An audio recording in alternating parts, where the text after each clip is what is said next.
Hello, my beautiful ladies and gentlemen. I have another guest, a beautiful gentleman from the UK, but I quickly need to tell him if he could put his cell phone horizontal so it is big screen, and then I can bring you in. Yes, yes, I can bring you in. Are you ready to come in? Yes, yes, I can bring you in.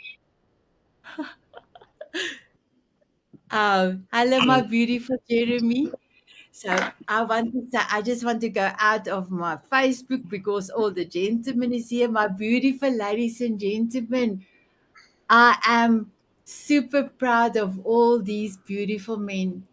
They all have men's group that are all masters of impact, men leading a change. And we had a session with three of the gentlemen in October.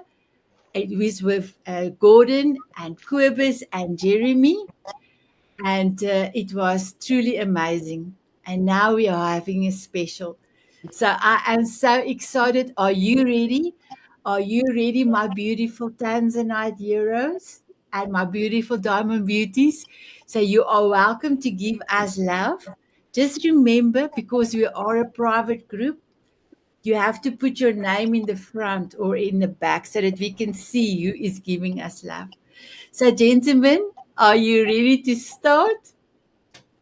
Yes. Yes. Let Yes, us let us go. let's do My it. my beautiful Gordon, can you please introduce yourself to us and tell us where you're from? Sure. I'm Gordon Douglas Melville. I am from Ontario, Canada, and close to Toronto. If you know where that is, everybody seems to know where Toronto is in relation to Canada. So that's where I happen to be. And I am a legacy and perseverance strategist. I'm the founder and CEO of.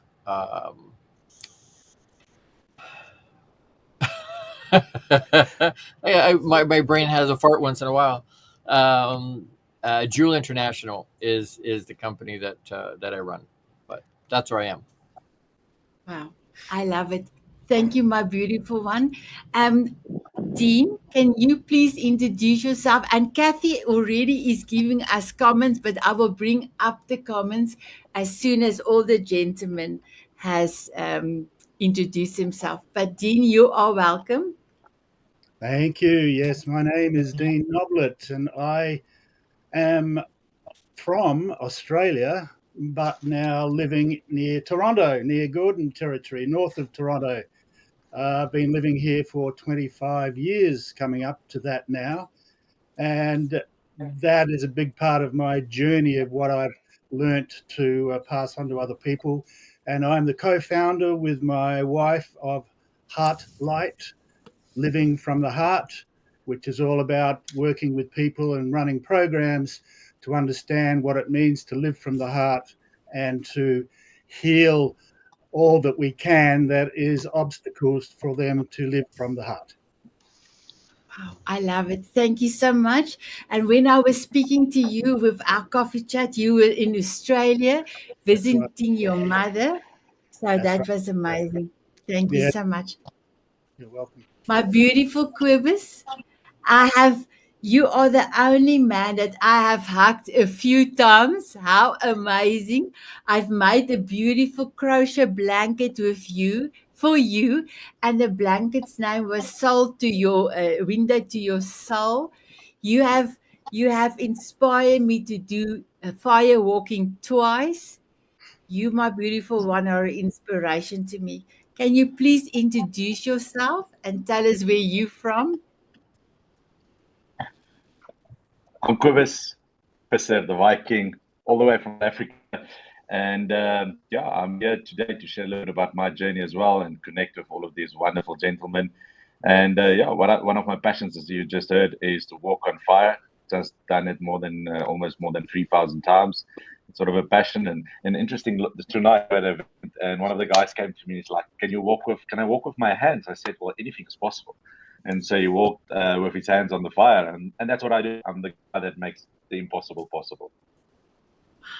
I love it. Thank you so much, my beautiful Viking. beautiful Robert, can you please introduce yourself? And you know the Diamond Beauties loves you. And also tell us where you from. Hi, everyone. Hello. I'm so excited to be here. I feel grateful. I feel there's an abundance that's all around. My name is Robert W. Jones. See, there's the W, something like that. Because there's far too many Robert Joneses in the world, I had to add the W in between.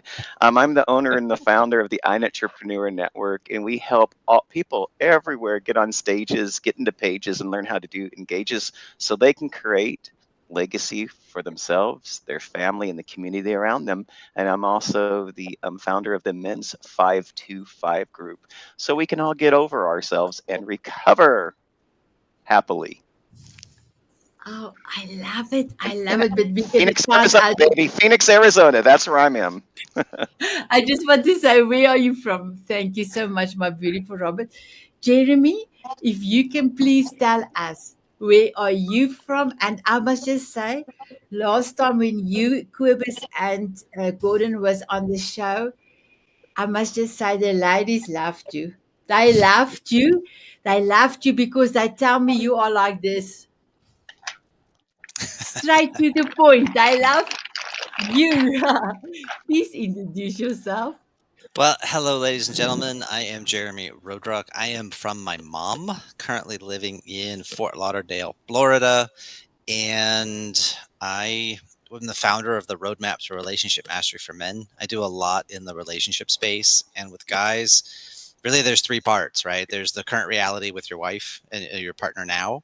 There is your legacy and your future with your children. And then there is your own personal past. And getting those three pieces cleaned up and remove that friction resistance so that there is admiration, praise, love, playfulness, and intentionality moving through all of it. That's the game, right? How can we thrive and take down that resistance? So that's my game. I love it. Thank you so much, my beautiful Jeremy. So, my beautiful Jeremy from the UK, I am so blessed to have met you. I have searched. I have searched for you. I looked onto the internet for a men's group in the Europe, and there were no name, nothing. And I sent the email to the website, and you came back to me and you said, "I am Jeremy. I have uh, thousands of men in my groups. So what can I do for you?" I was like, I was looking for you. I'm so happy you are here. Please, can you introduce yourself and tell us where you're from? So, my name's Jeremy. I am originally from South Africa as well. I've been living in the UK since 2018, and I work with men's tribes, and it's a group that's originally started out in Lithuania, and it is about creating friendship networks where men can feel safe to meet, be vulnerable, be honest, have fun, and hopefully create friends. And we've rolled out over 300 tribes in Lithuania, and we started in the UK since April last year. So we're slowly rolling out in the UK. So it's a really great space to create space for men to connect and create friendships and just enjoy healthy belonging. I loved it. Thank you so much. So, my beautiful gentlemen, I have quite a few ladies and I see men have commented. First of all, Dean, here is Kathy. Kathy have introduced me. Oh, Jeremy, will you just lift up a little bit? I'm so sorry. I don't know how else I can show. I'm so sorry for this. Kathy said, hello, Sunit. And all amazing men. So excited to see the show. Sorry for that, Jeremy. And then Jeremy, we are alive, we are alive. And then Kathy, this is also a long one, but but let me do rather read it here. Otherwise, I am taking Jeremy's space, and I don't want to take away your beautiful face. Kathy Nesbitt say Mastery of Impact. I love the name of the show, Sanit. You are doing wonderful work in the world. I'm so happy. Thank you, my beautiful Kathy. all the way from Canada. And Anthony, he said hi, Gordon. He's also part of the Tanzanite Hero group, and he is also coming to inspire us soon. So, my beautiful gentlemen, before I start go around and we're going to start talking, I just want to let you know that I have a sponsor for today's show. I am truly, truly honored and blessed. And Gordon, you know him, and Robert, you know him, and Jeremy, you know him. And also, thank you, Jeremy. I've already started to talk with him when you send the email through. So I'm truly happy. So, are you ready to see the sponsor for today's show? He is amazing. Here we go. This is Jose Escobar. I live in Washington, D.C. area. I'm a family man. I'm an entrepreneur, coach, author, and speaker. I have communities. I support people. I'm a servant leader, and the list goes on. And I'm primarily the CEO of the Connected Leaders Academy. That's my bread and butter. That's my core offer, right? That's where I put most of my time and energy. And the Connected Leaders Academy is a growing community. It's a tribe of some of the highest level entrepreneurs from all over the world. We're now over 350 plus members, 42 states across the US, and 17 international countries. If you're an entrepreneur out there that's looking to grow personally and professionally, scale your influence, develop your skill sets, move the needle in your business, more money, more clients, right? This is the community for you.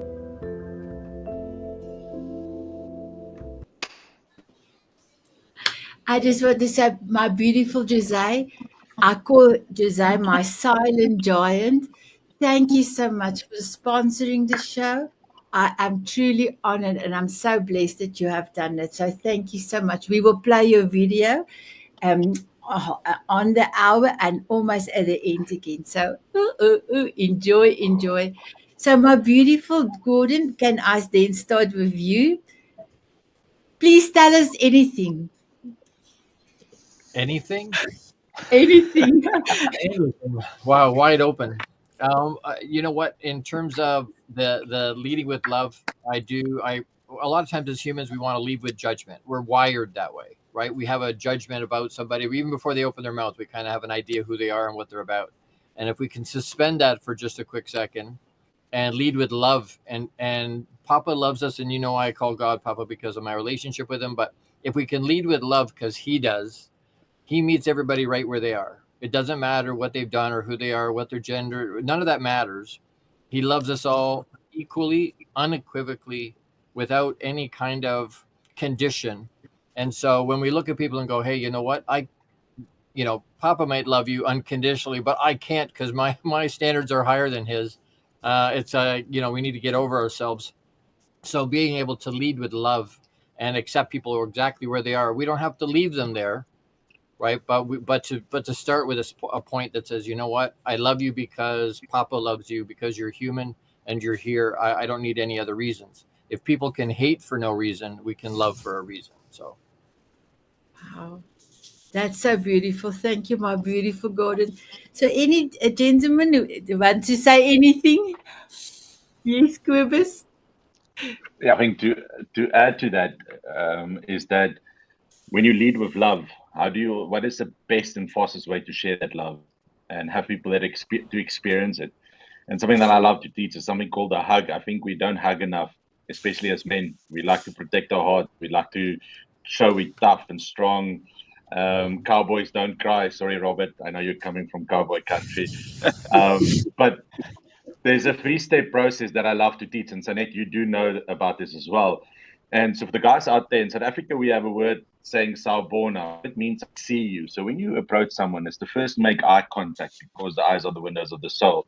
The second is to hug heart to heart because there's power around the heart, and there's not enough time to go into everything about the energy of the heart.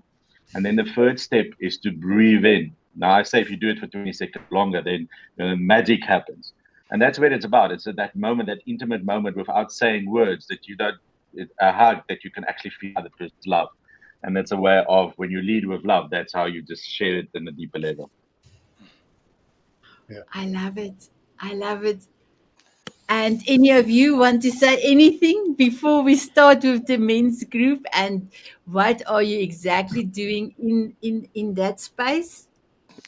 Yeah, I want to jump in on Gordon and Corbus. I think that the personal connection and contact is the most impactful way of expression that men have. And it's one of the things that we're almost taught and trained not to live in that space. And what I have found is those who go from handshakes to hugs, go from self-doubt to love. And in our network, what we do is we handshake with our right hand, but we hug to the left side so we can get the energy transfer of the heart to heart. And just by doing that, I've seen miracles in men. And they have a discovery that erases the mystery of what that contact looks like. And so I appreciate what Gordon and Corbus said. I love it. Thank you. Yeah. Dean, and the two Jeremys? Yes, I'd like to just add to that. I mean, we all understand this concept of trying to move into more love or understand what love is. And I say to a lot of clients, well, what is love? What is love? And a lot of people, they'll hesitate and kind of think about it. And really, a lot of people can't answer that question. What is love? And so, I found with the work I'm doing, it's helping people realize that you are love, and that everything that is in the way of that are barriers that have built up through our lifetime when we've been told we are less than love, and that programming comes up within us, and it creates that barrier to who we really are, because we're either told not to be arrogant or not to be too big for your boots, or we've been told to keep away from that. But ultimately, when we connect to who we are and we understand who we are and we understand love at that level, that's who we are, then the love naturally can express from us unimpeded. And that's what I feel we're all trying to do. We're in the process of moving into one of the greatest shifts in human consciousness ever in the history. And it's all happening within each of us. And the only way through is through the shadow into more love. That's the only way. I love it. I love it. I just need to say, there's somebody that's Jeremy. I do say I'm sorry if it do comes past you. Let me just bring up this one. It's say, what is love? What a great question. So please remember to put your name in the front or the back, then we can see who is giving us love. Jeremy, here goes a little longer one. Let me just sorry, Jeremy. Anthony say we did that hug on a He-Man conference. It really works. Wow, amazing. And then I've got Anjena. She say greetings all. And then I've got another one that says great to get a man's perspective. Wow, that's amazing. Um, so, Jeremy, is there anything that the two of you would like to add before I'm starting to go into the what you are? What is your superpowers? So I would throw out one qualifier, which is you are allowed to be where you are, right? Just because somebody else has arrived at a point where they can express love and acceptance and no boundaries and no resistance and be unconditional, that's fantastic. If they're on step 12 or 87 or 293,403,000, whatever. But if you're somebody still in process, you're somebody still on your own journey, you're allowed to have barriers. You're allowed to have boundaries. You're allowed to have standards and expectations. And you can love someone and release them from your life and not have them have to be there, or I need their approval in some way, shape, or form. They might not have it to give, and it might not be healthy for you to try to, well, let me love them even though they hurt me. No, that doesn't have to happen. We can put some walls up. That's okay. And maybe you'll keep those the rest of your life and this person's completely unhealthy for you, or maybe you'll arrive at an understanding and we're going to come to a new relationship and we can come back together. So, a lot of the guys in this group, we've done our work. We've done and walked through a place. But please understand, when we're giving perspective of where we are or how we see things, doesn't invalidate or discount somebody else earlier or in a different place in their own journey, because sometimes you have to create space for yourself to realize, oh, I didn't really need to create that space. but we had to have it first to then realize, oh, I'm going too far, right? Like the pendulum that swings, and it's like, oh, I was raised with no boundaries and no standards, and everything was taken away from me. Then we go the other swing, and it's like, no, I'm going to put all this locked down and tight and control, but not happy either way. Cool. Good awareness. What do you want to do instead? And then we can find that middle ground, but it's through action and interaction and interplay. So as we have this conversation today, nothing we're saying is sacrosanct. Nothing we're saying is unassailable or can be poked at. It's really, where's the heart, the mind, the experience of the person and the perspective. Does that align? Does that cause conflict? Does that not gel? Okay, if there's some friction there, awesome. That might be worth exploring. There may be something there to be investigated, standards to be shifted or raised or adjusted. You never know. Don't take it all too personal, because we're all just worm food waiting to happen anyway. At least our bodies are. So. Wow, that's beautiful. So, gentlemen, here in South Africa, we are on military time. And my computer, just when I looked at the time, showed 22:22. And that's a lucky number for me, a blessed number, because 11:11 is the same. Lastly, but not least, my beautiful Jenny, do you want to add something? I think the thing that we found with our work in tribes is the power of human connection. And really, you're talking about a hug, and Shazad Shaheen's got a thing about, it's not really a hug until you can actually feel the other person's heartbeat, and then it's a real hug. And that's sort of got a really quite a calming, powerful effect on a lot of people we interact with. So that's just one thing I sort of like to challenge, is like just wait, hug long enough to feel that heartbeat, because then that's when the magic happens. Wow, I love that. Thank you so much, my beautiful Jeremy. I can start with you. What is your superpower?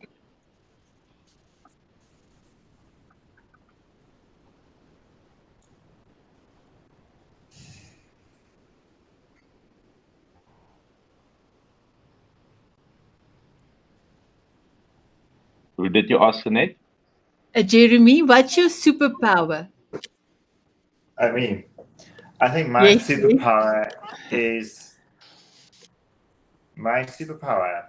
superpower is being able to cut through the clutter. I love that.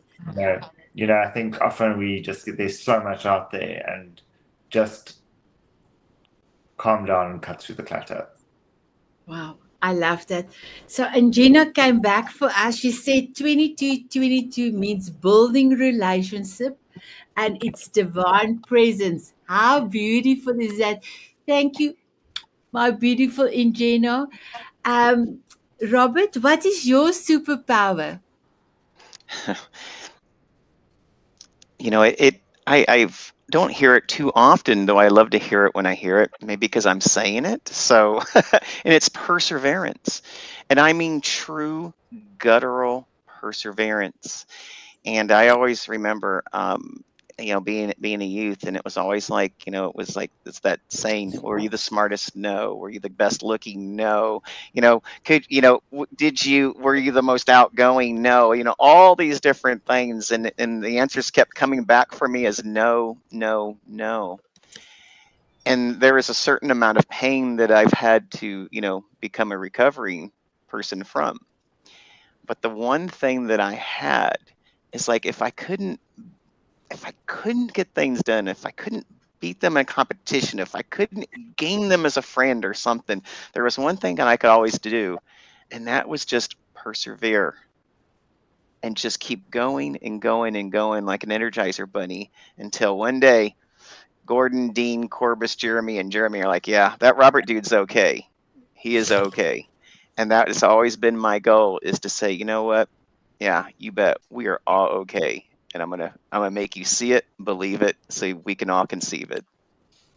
Wow, I love it. My beautiful Dean, what is your superpower? Wow. Just contemplating that as you've asked the other guys. I've never really given it much thought, but I feel, for me, my ability to see people, and in seeing them, I actually am able to see myself in them. You know what I mean? Yes. When I met you, you know what came to me? You are a people investor. People investor. Yeah.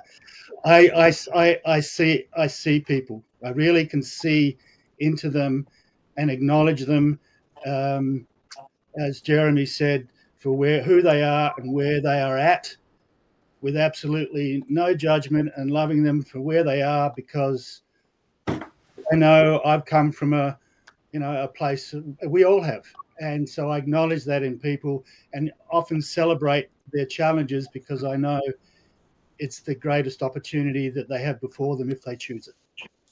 Wow, I love it. So, Ingena just said, loving the different accents. Thank you, my beautiful Ingena. My beautiful Jeremy, US Jeremy, what is your You've got a few superpowers, but what do you think is your superpower? So my superpower I would put into two parts. Number one is acceptance and, right? Being a martial artist, it is what it is. You got punched, and what are you going to do with it? Because it's all just energy, right? So being able to accept the reality doesn't mean I agree with it. Doesn't mean that's where we're going to stop. But accepting the situation, comma, and ... because there's always magic in that second piece. And the other thing is, anything I understand, I can teach to anybody who speaks my language. Because I've been working 3 years old to 94 years old. A lot of different ways to explain things, a lot of different reference points that can be played with. So if I understand something, you sit with me long enough, I'll get you to be in the same place I am too, just because it's super fun. I love it. Thank you so much. My beautiful Cobus, what's your superpower? At one point I had a brand, my brand before I transitioned to being a Viking. I was Superman, and I would like to, I would have loved to fly and be having that my superpower. However, it's not my superpower. I think transitioning and everything. My superpower is almost in line with Robert. Is perseverance, never giving up. I live in pain 24/7. Waking up, I can already feel all of my joints in pain for being on my feet the whole day, being a hemophiliac. So always that never give up attitude of pushing through. And I think it leads down to asking questions. I constantly ask myself questions, because there's a few times in my life I'm struggling with depression and always, suicidal thoughts. I always find a way of never giving up, always pushing through, whatever it takes. And what would it take? Having that question constantly, what would it take? What is that goal? What would it take me to keep on going? And one thing that never made me give up is whatever it takes. So if I sit back, okay, I want to give up. Have I done whatever it takes to live my dream and purpose and goal? I'm like, no, I haven't. Okay, damn, I can't give up yet. So let's go. So I think it's about embodying all of that in one. Wow, that's amazing. My beautiful Gordon, can you tell us what is your superpower? That's a great question. And it's interesting as the guys are talking, because you see yourself in everybody, right? So I think one of my biggest ones, there's two really. One is awareness. So awareness for myself in all of those areas, awareness to be persistent, awareness to know, what, this is what the situation is. It is where it's at. I can't change what is. What I can change is how I respond to it. But the awareness around that, I can't fix anything until there's an awareness. I can't address it until I'm aware that it's there. So that's a big one for me, and being able to do that for myself, but also being able to do that for other people. What Jeremy from the UK had talked about, right? Cutting through the crap and all the clutter, showing them awareness to themselves, holding up a mirror and going, hey, this is who you are, or this is who you're projecting yourself to be. Is this accurate? And so that big thing around awareness. And then the other part for me is being able to connect with people really quick. And whether that's 25 years in sales, whether that's heart-centric, whether that's whatever, but being able to connect at a really deep level very quickly in multiple different ways, not just by words. Hugs, that will do it. When we were at the He-Man conference, I was teaching them how to hug. That was one of the things. That's what Anthony's talking about.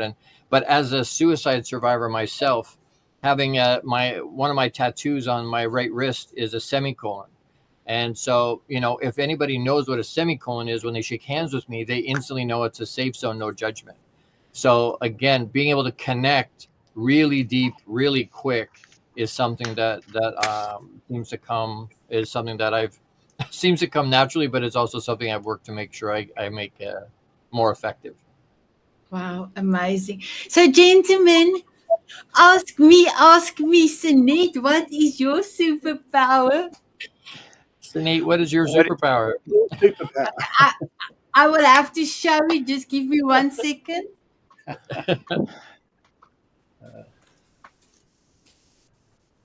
Mm, My superpower is love, mm. because I believe love is the most important of every of the emotions that we have. So yes, my superpower is love. So my beautiful Jeremy, um, I will say Jeremy Yuka and then Jeremy. Will that be okay? But Jeremy, you have put a comment for us. Sometimes to consider you're not contending with depression, and depression is contending with you. I love it, but you Yeah, will have to explain. there's Go. a meme I shared out this morning on my personal Facebook, because yeah, I saw that come through as a quote from a TV show or a movie, and it's like, you're not contending with depression. Depression's contending with you. And it's like, dude, that is such a different frame of reference, because it's you happening to life instead of life happening to you. It's like, I'm this positive energy that's moving, and this depression comes after me. It's like, no, thank you. I don't have to play with you today. I can do something else. And just offering that as a potential shift on the frame of reference. No. I'm not contending with it. I'm not dealing with it. It's trying to deal with me, and just that it's trying to. I don't have to play that game today. Mhm. Jeremy is like this. Boom, shakalaka. And that is a mic drop. That's amazing. So somebody's asking, Sanet, what is your superpower? My superpower is love. I love to say I'm a heart to heart connector. So thank you so much. And Jenna said, Sanet, you are pure heart. Oh, mwah, mwah, mwah. Thank you, my beautiful lady. So, my beautiful Gordon, can you tell us a little bit about yourself and then also a little bit about your family? And then we will go to Dean and Quibus. And let me then go to Jeremy and then to Robert and then to Jeremy UK. So, Gordon, you are welcome to start. A little bit about me. So I've been married 32 years this year. We have 3 teenage sons, and my wife's a professional executive assistant to a financial planner here in Canada. My kids, the oldest one is out doing his thing, not at home anymore. And they say it doesn't matter why they leave, just be happy they're not there. So we revel in the fact that he's not eating he's 6'3", 275 pounds. So yeah, the food bill on him when you add it to his brothers is substantial. So, but yeah, the other two are both in high school and going concerns and active, doing their thing. In terms of me, between Rise is my men's group, and I have my own weekly nationally syndicated live radio show, a podcast, and a TV show. And that's been growing by leaps and bounds and doing wonderful things. I was picked up this season by a pro basketball team to be their mindset and energy coach. So I've been doing that, which is absolutely unbelievable. Been learning a lot with that. And it's been good to, again, in terms of my superpowers, it's good to be able to connect with them. A lot of them are mid-20s guys, and they haven't ever, lots of them, the one in particular was crying last week. He said, Gord, I've never hugged anybody like that before. And I thought that was telling for someone that is in his late 20s never to have connected like that. And so, being able to show them that we care and that we love them and that they're enough the way they are, right? But loving them enough not to leave them where they are. And that, explaining to them it's okay not to be all right, that there's no problem with that. It's okay. It's just not okay to stay there.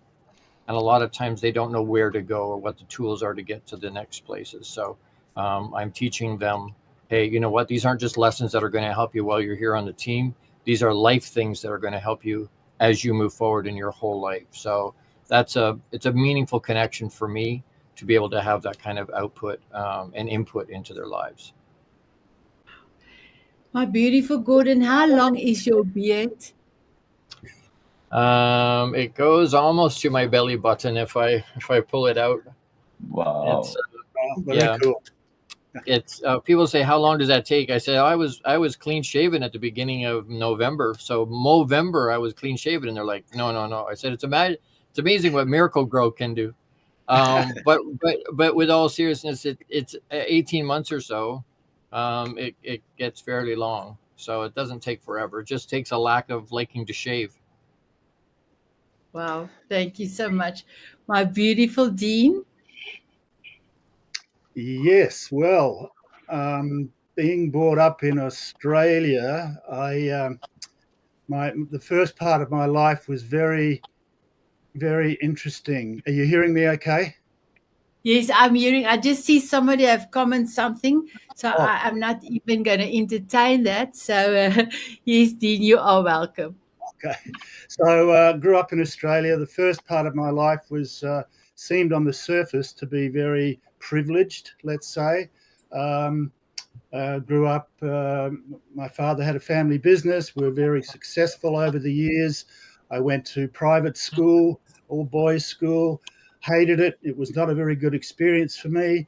Um, and so I struggled growing up in finding a lot of meaning in life. So as I grew up, I gravitated towards sports. We were talking football earlier. Well, I played Australian rules football, which is a bit different to Dallas Cowboys, and sport was a great outreach for me to release a lot of my stresses and frustrations. And I grew up, I was pretty angry and confused with life. Yet on the surface, it appeared that I had it all. But underneath it, I was not a happy camper. So I went to drinking and partying, and I had a lot of fun. But there's a lot of self abuse in there at that time. Until at one point, I reached out to whatever universe and said, "There's got to be more to life than this. There's got to be more." And from that moment, the universe responded to me, and all of a sudden new opportunities and people and things came into my life to help answer those questions. Then, to cut a long story short, at the age of 40, my whole life was pulled out from underneath me. I lost basically everything. So the money, relationship, my identity, the lot, all in pretty well one foul swoop at 40. And so then started my journey on, okay, if they say you can do anything in your life, then what would it be? So then I set about creating a blueprint for what I wanted to do with my life, which included cleaning up a lot of my past and why I was angry. And so I embarked on a lot of years of self development work and healing and getting to know who I was and letting go of who I wasn't, and understanding and listening to my higher self and listening to that voice from my soul, which basically led me on this incredible journey where I met my wife in California, in Mount Shasta, at a conference there, and came up to visit her here and never went home. So, and now I'm living the life that I kind of created all those years ago has now come to fruition, and now it's about taking it to the next step. So that's kind of my story in a nutshell. Wow, I love it. Thank you so much, my beautiful Dean. So, Kubis, will you tell us about Kilimanjaro? I just wanted to say that the men's group I've created is Tanzanite Heroes, and Tanzanite is 1,000 times rarer than a diamond, and you can only get it at one mine in Tanzania near the foothills of Kilimanjaro. So, my beautiful Quibus, can you tell us a little bit about your story? Yeah, definitely, Sanay. I think Part of my story is what is written here, and probably if you won't see, it's my son's name, Stian, and if I turn it around, God, it's behind, so it's one word, both of them on me, and they became part of my journey of my life. That that's the only reason. It's my legacy, my keeps me going. And 2017 or 2016, 15, I woke up one morning, I couldn't walk. I'm a hemophiliac, and I just wanted to give up on life. The doctor said you have to get both your elbows replaced, your ankles replaced, because that's going to take away the pain. Destined to be in a wheelchair for life.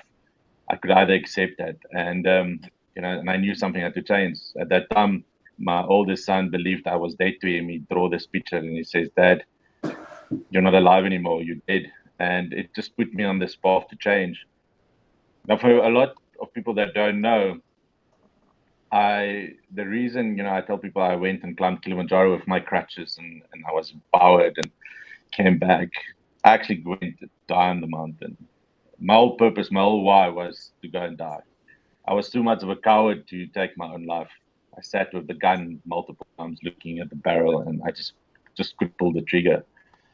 And I sat there and I'm like, okay, what's the best way, that people not gonna feel bad or forget. And I'm like, let me go climb the mountain. Just 2 guys the year before I wanted to go climb, passed away because of altitude sickness. It became right to go climb that mountain without knowing that it will be the most transformational mountain climb that I've ever had in my life.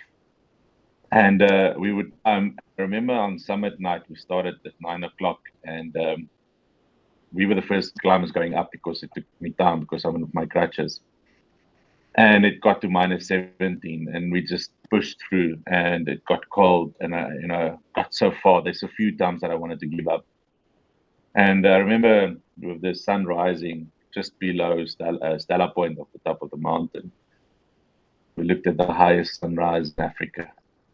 And with that moment, we just sat and just be in awe, beauty of what these wonders are around us, the sunrise. And I remember sitting there and thinking, God, you haven't come and got me. I'm still here. And my friend next to me says, Cobus, let's go down. And I'm like, well, please go climb the mountain. You can't just give up your goal and dream for me. And he sits down. And after a while, he stands up. He says, okay, we'll do that. He makes eye contact. He gives me my hug. And without knowing, he says to me, Cobus, just remember why you came to climb this mountain. And I'm like, oh, I know, remember. Push a little bit harder. I'm still alive. I'm still pumping.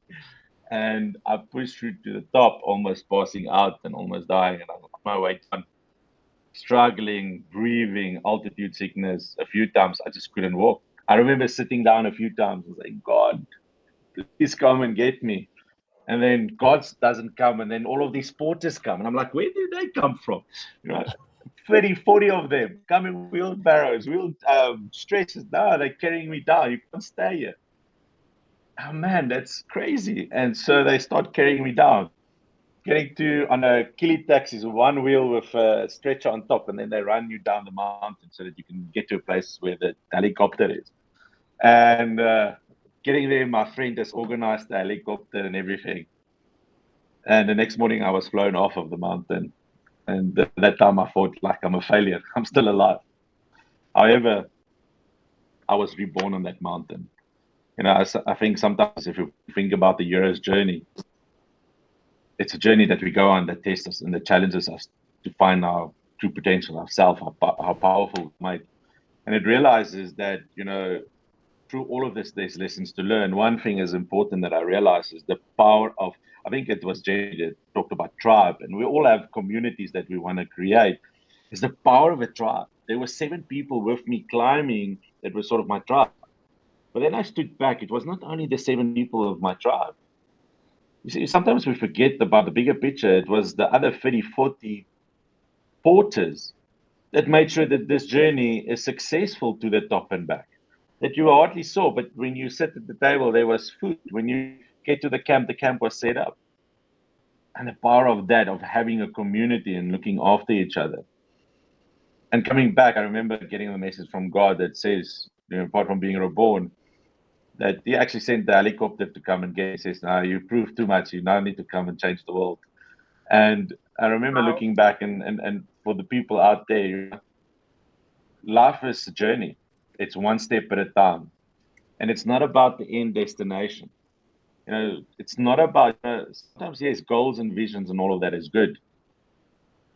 But one thing I came back from the mountain is live without regret. We only have today the best. Let's live in the moment. I think it's Eckhart Tolle talked about the power of now. Yes, plan for tomorrow, learn from yesterday. But for now, enjoy your sip of coffee where you are and enjoy the people around you and just be present and put the freaking cell phone away and just be with the people that is around you. So yeah, came back and I'm walking and I don't need my crutches anymore and I'm so grateful for that. You are such an inspiration here in South Africa, my beautiful Quibus. And that saying that I love is yesterday is history. Tomorrow is a mystery, but today is a gift. And then I add, and that's why I call it a present, but I add, how are you going to unwrap your beautiful present and pull on your bow and have the most exceptional day every day? So thank you for reminding me about my quote that I love. My beautiful Jeremy, can you tell us a little bit more about you? Yeah, well, I haven't climbed any mountains yet. I have done some rappels off of a 27-story building, which was fun, but haven't climbed any mountains, so I got to add that to the list. So essentially, I have been in the personal development world for about 42, 43 years. I began my existential crisis around 5 or 6 years old because I had some very bad things that took me sideways, and I couldn't trust adults and I couldn't trust kids. So I'm left to my own devices back against the wall and angry. Everything is a life and death conversation, whether people realize it or not. Even I didn't realize it. But if I lose this game of tic-tac-toe, somehow I'm going to die. So that brought a level of intensity that did not quite match my peer group. And so I was the freaky kid that's like way too much everything. And I was already raised on a leash at 4 and ran into traffic and climbing on the roof of the house. I was already a ton of energy. Then we add more stuff that takes things sideways. So I had a very long time to put Humpty Dumpty back together again. And I couldn't trust anyone to give me any good advice or perspective because everyone says one thing, they mean a second thing, and then they do a third thing. And I don't know why those don't match up, and they don't seem to be aware that they don't match up. And because of the abuse that I went through, I had a belief that I was worthless. So I already know you're going to reject me at some point, so I'll make you do it on my terms so that I can control it, so that I have safety. The only good thing out of that whole experience at the time was I had developed empathy prior to the abuse happening, because if I hadn't, I could have gone a very, very dangerous and dark direction. Empathy begins to show up in human beings between 3 and 5 years old.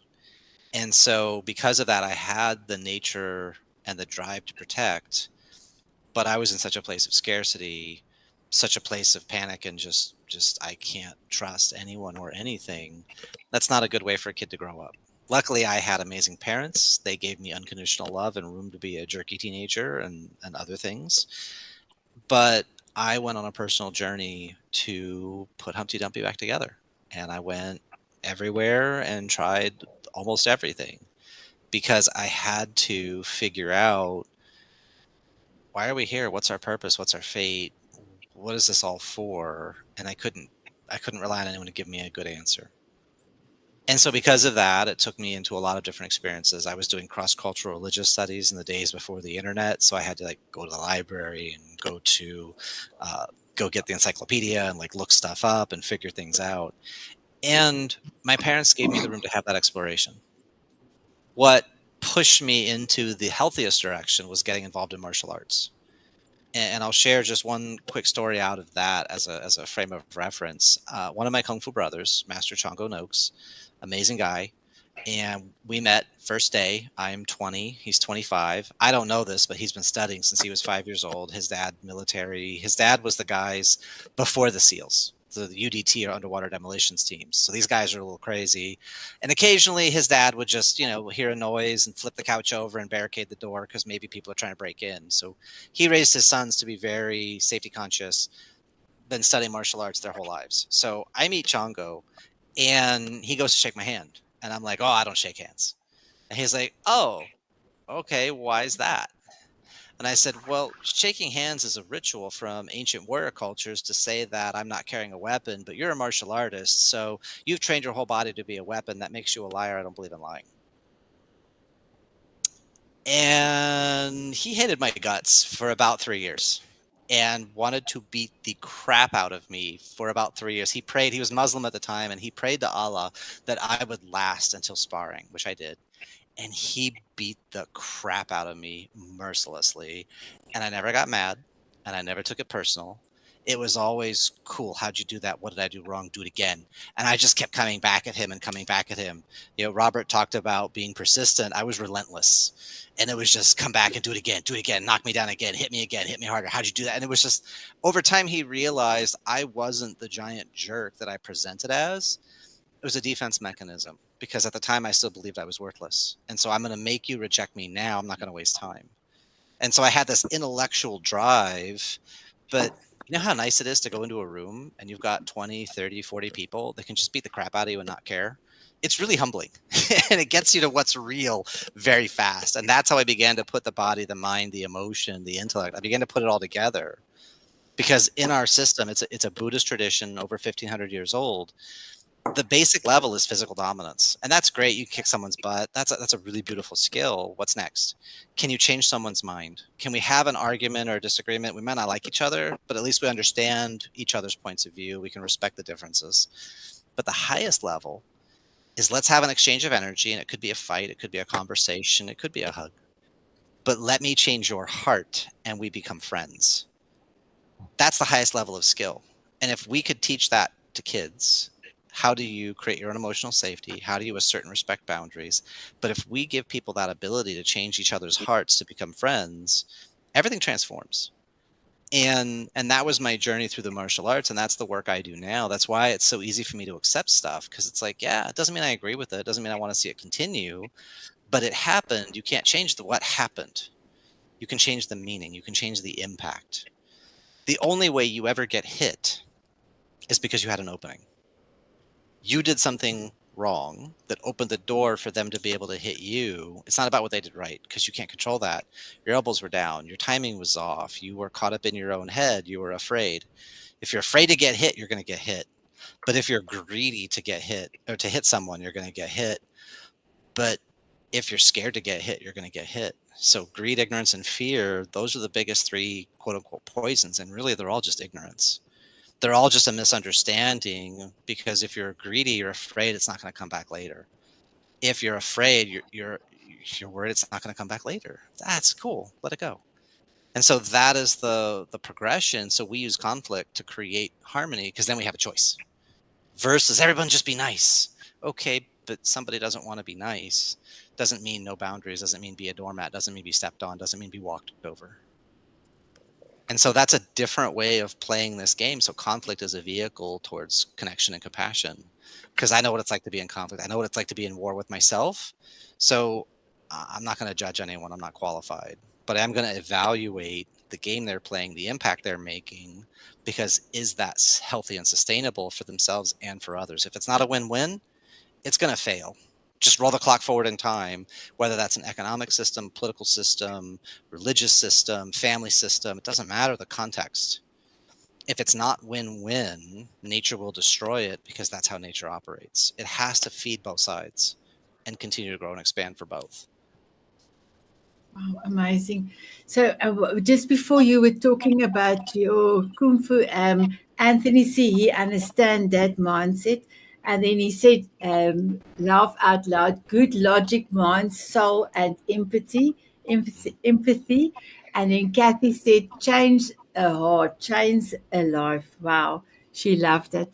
Thank you, my beautiful Jeremy. Robert? Well, thank you. I really appreciate it. And it's not very often I actually talk about me, and it's not actually often that I talk about my family. I always talk about the things just to help other people, but to be really personal and to reach inside, I appreciate you giving all of us that space. You know, what's amazing about my life is I say that everyone has them. We all have miracle moments, and those miracle moments are those little times of transition that create transformation.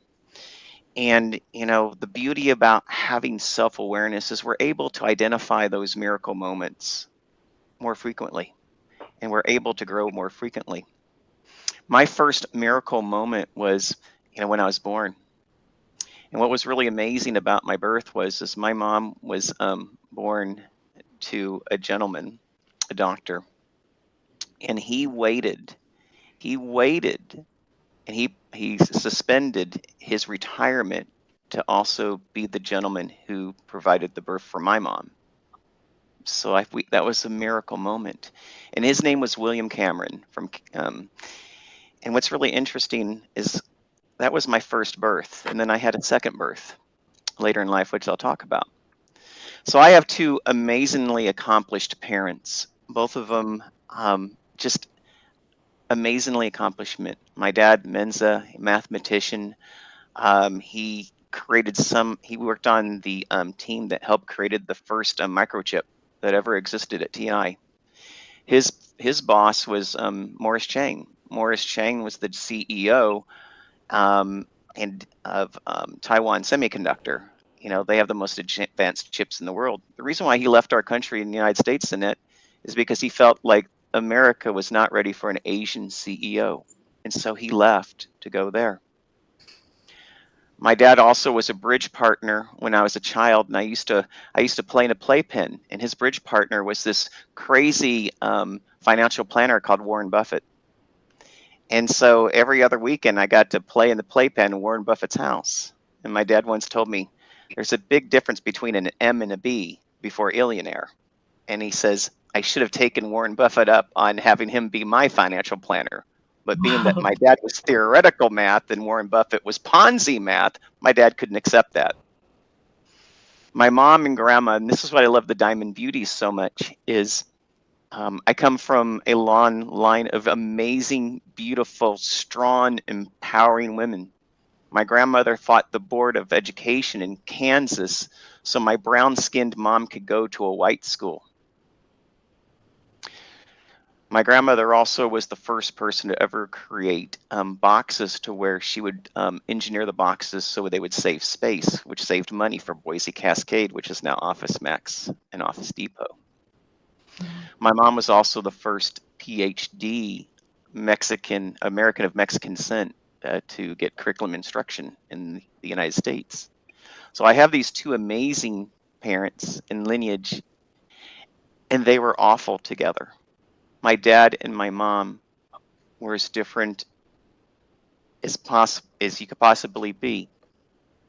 And being a child of two amazingly accomplished people, the happiest day of my life was the day they got divorced and went their separate ways. Because the outside was perfection and the inside was my death. And they both had the gifts and utilized their talents in a way that I thought I could never be. And so there's a saying, you can flee, you can fight, or you freeze. And unfortunately at 7 years old when they divorced, all I could do was freeze. And it put a lot of awful barriers in my life. I had a speech impediment. I was uberly shy. I didn't want to go out in the world, but I didn't have enough knowledge of the world to do anything else. And if it wasn't for great people in my life to help me get through these things, my next miracle moment was the day I had a band instructor, and he says, you have a natural talent. And he says, you should use it. And it was the first person I ever looked at with credibility and respect that made me actually see that I could start to be that someone, which is really crazy, Sinette. But it wasn't complete. I wasn't complete. So after 7 years of going to counseling and seeing a psychiatrist with oversight and going to a speech pathologist, I still remember later in life having one of my first big events ever, and I was telling the story, and I was like, yeah, a speech impediment, and I was shy, and I still remember my mom standing up in the middle of that audience, and she goes, "Don't forget that lazy eye," and I was like, "Oh my God, Mom, why are you doing this to me?" But only a mother could do it, and it brought down the house. Lazy eyes do it. If you ever want to get an audience to laugh, talk about your lazy eye. But I remember I still didn't have great value in myself, Sinette. And I remember one day my uncle came over to visit, and I was with my girlfriend who I was wanting to get married at one time, and she had a dog. It was a pit bull, and that dog dragged itself around the yard. I had valley fever, and if you don't know what valley fever does, it destroys an animal, and all it could do is drag itself without hind legs all around the yard. And my uncle goes to me, "Your girlfriend treats you just like that dog." And I thought to myself, oh my God, is that how I'm viewing myself? So, like everyone here, I've had an amazing journey to just be able to stand up and be who I am. And sometimes it isn't always that you've been beaten. Sometimes it's not that you've been thrown out into the yard naked. Sometimes you have to follow a path of others that just seems so accomplished. How could you ever compare? And it wasn't until the day that I joined the United States Marine Corps and I started seeing, what, I can serve and I do have value. And it wasn't until that was a miracle moment, signing up for that Marine Corps and serving my country and getting shot at. There's getting punched in the face, and then there's also a bullet that comes at you, which has the intent to kill. But it made me grow up and become aware. And then I did my true church missions, and then I did my Buddhist studies. And the gentleman who birthed me again spiritually, his name was Will Cameron, just like the physician who birthed me when I was born. So I had 2 births with a gentleman of the same name, which is incredible. Simplify Delos, thank you. So one of the things that I pride myself in, that I've learned from my family and I've learned in me, is this. I believe deep down, everyone deserves to have a voice. Everyone deserves to have a seat at the table. Everyone deserves to provide value and feel valued. And it's my goal, and I believe everyone here, it's our goal collectively to help men find that value again. So do I have a special heart for military? Absolutely. Do I have a special heart for men who come out of corporate? Absolutely. Because they go into a world and they have to put on a new lens. And the thing is life to them is not clear anymore, because all the things that they knew and understood are gone.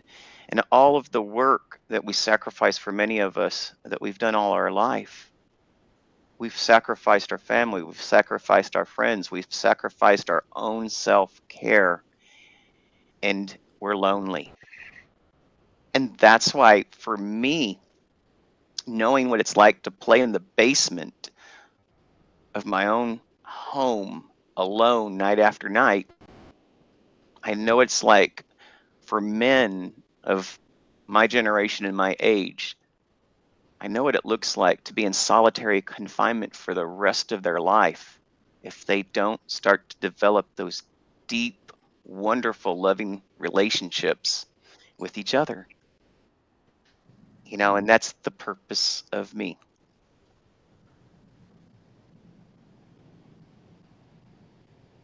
Robert, it's beautiful. And I got tears in my eyes because that's also my mission is I got my voice back 5 years ago. I lost a whole person in weight. I lost a whole person in weight. And I had to decide, do I want to live or die? I decided to live. So my mission is also to create spaces through the TV shows, through my beautiful magazine, where people can come and tell their stories.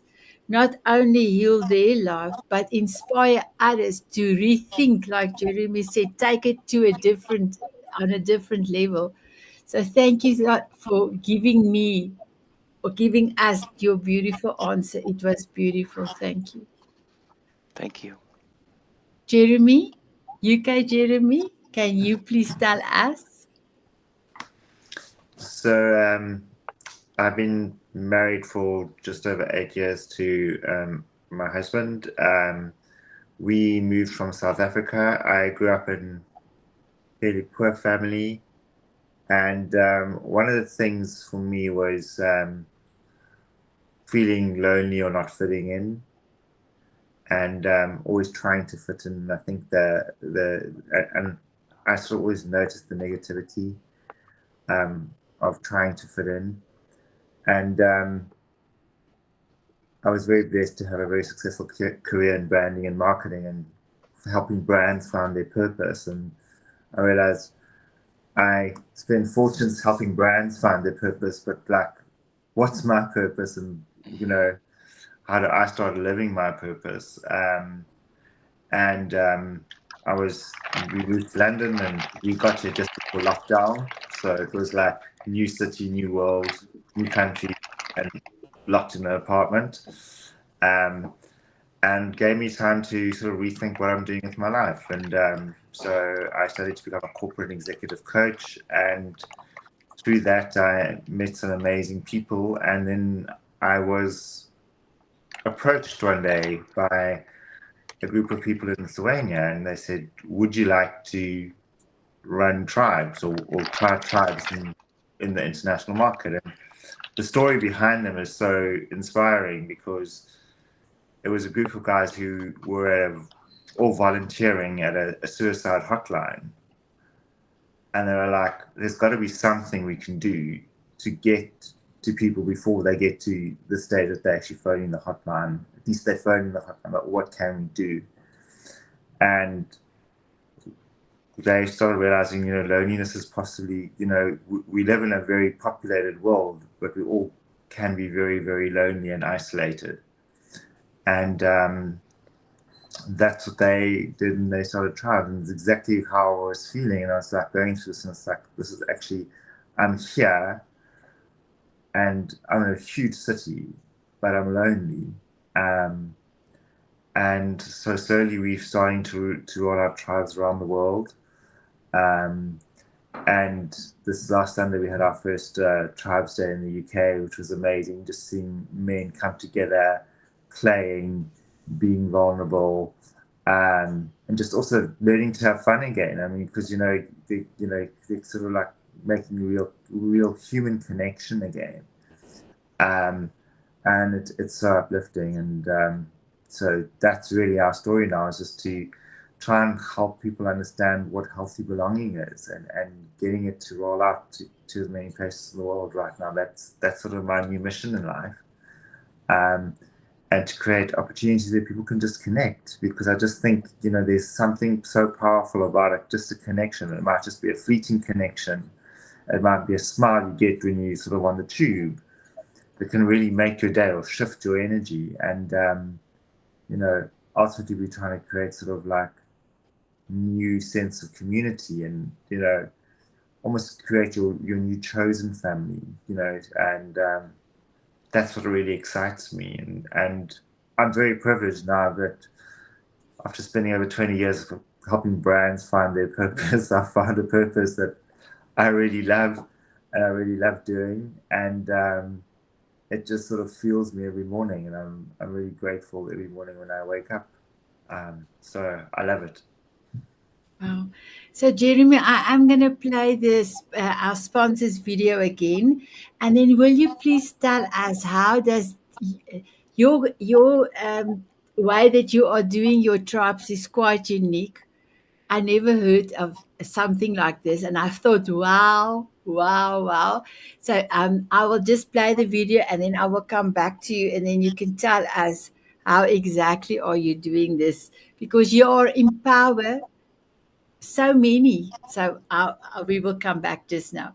So, gentlemen, take a deep breath, because we are more than an hour and 10 minutes in.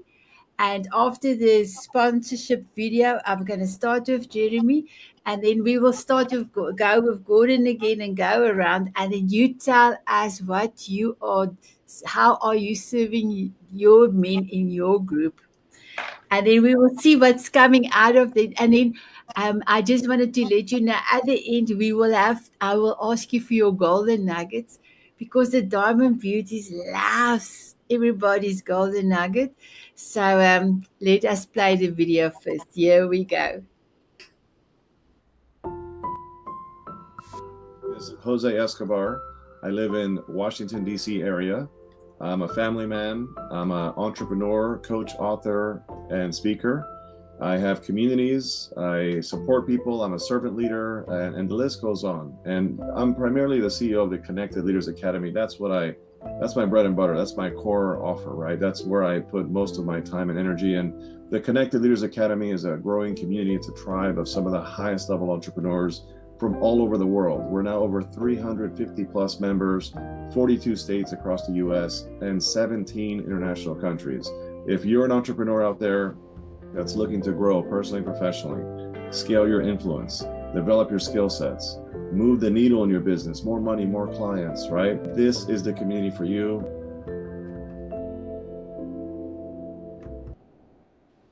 So, my beautiful gentlemen, did you see there is a video by Mwah Productions? So, Ma Productions is moi, it's me, and Mwah stands for Moments with Authentic Hearts. So, I have now Self Love Ignites Me.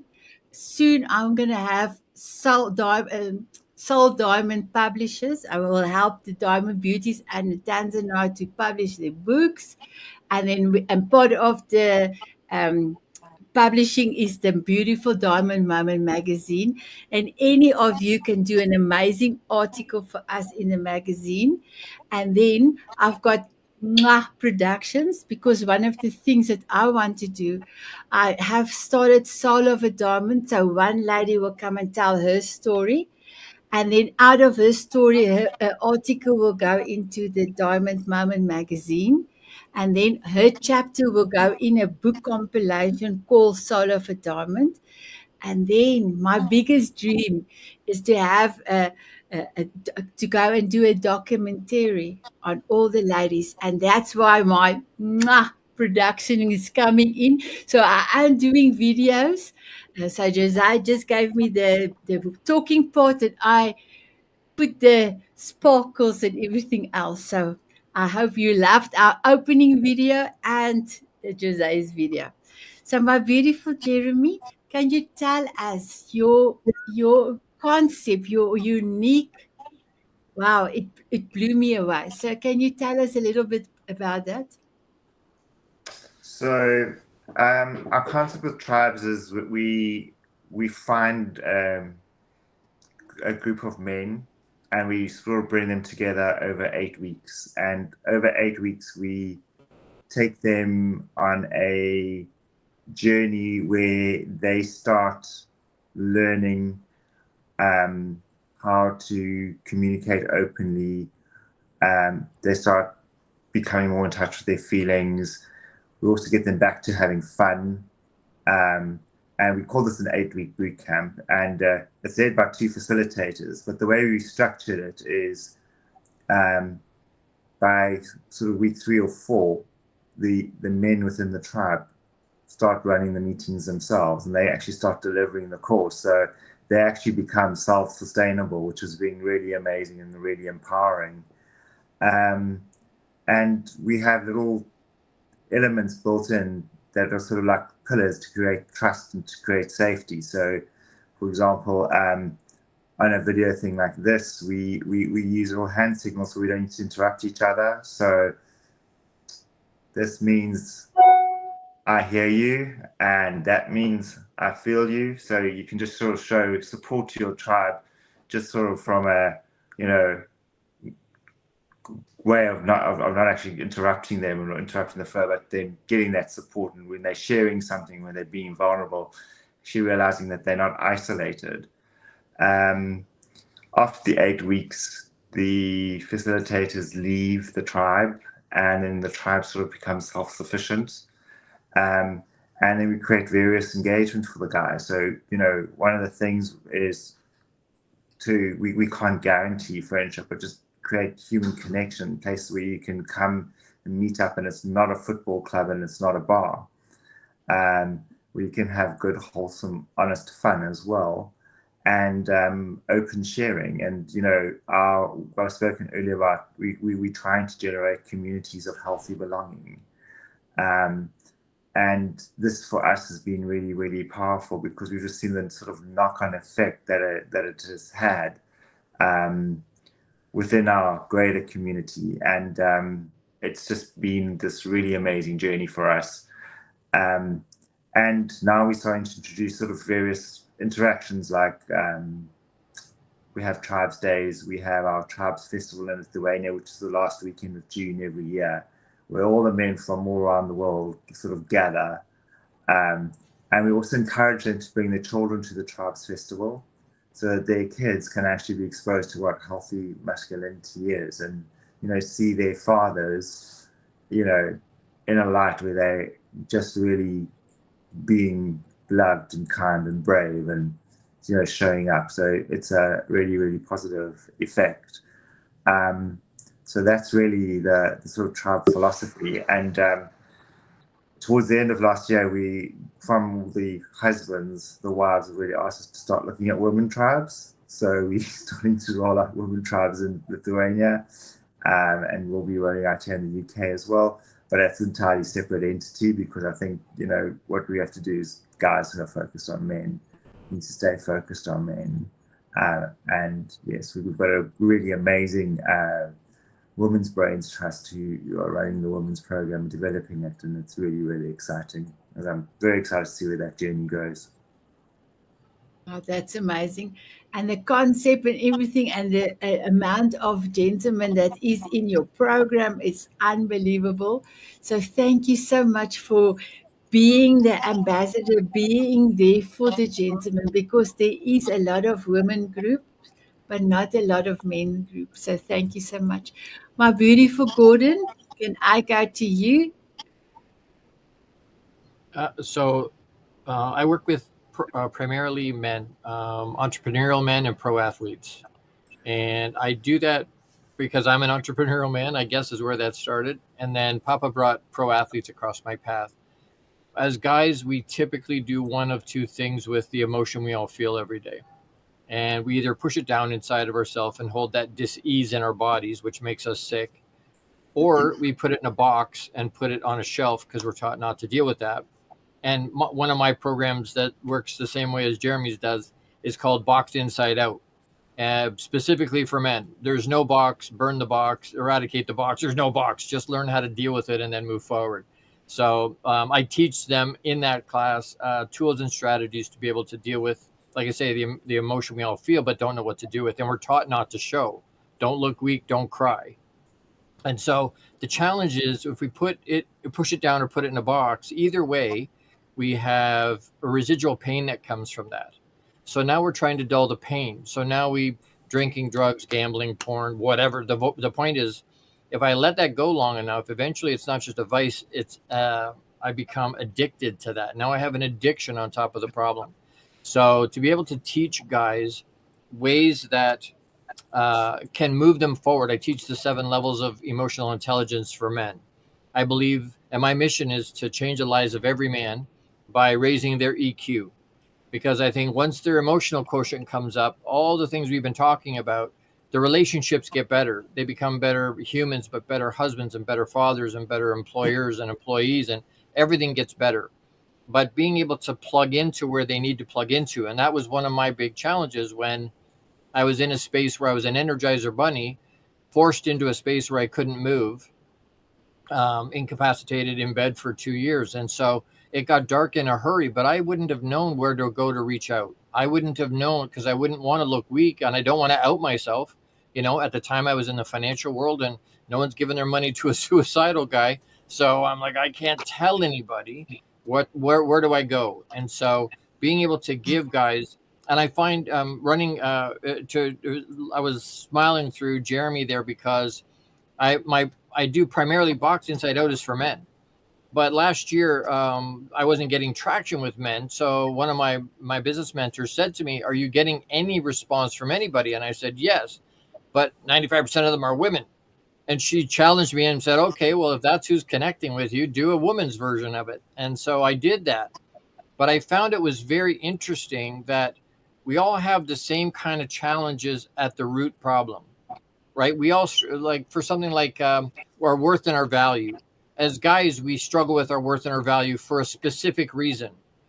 Women also struggle with their worth and their value they get there in a completely different way than we do.